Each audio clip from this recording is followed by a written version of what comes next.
Untuk menjaga ikatan tali silaturahmi antar pemerintah Kota Palembang dan masyarakat, Harnojoyo, Wali Kota Palembang, kembali melaksanakan safari subuh yang kali ini bertempat di Masjid Nur Aidi, Jalan Sematang Borang, Kelurahan Sako, Kecamatan Sako.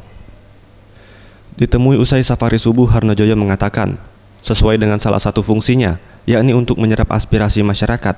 Dari safari subuh yang dilakukan sekitar 2 tahun ini, telah banyak aspirasi dari masyarakat yang secara langsung sampai kepada Pemkot Palembang dan terselesaikan dengan cepat. Selain itu, jika dibandingkan dengan beberapa waktu lalu, safari subuh saat ini telah menunjukkan hasil yang positif, di mana masjid dan musola semakin ramai ketika tiba waktunya sholat subuh. Diharapkan, nantinya jemaah sholat subuh dapat sama ramainya dengan jemaah pada sholat Jumat. Memotivasi masyarakat di seluruh kelurahan Kota Palembang ini. Mudah-mudahan gerakan ini terus kita lakukan, dan apa yang kita harapkan bahwa masjid akan sama jemaahnya dengan sholat Jumat ini dapat terwujud.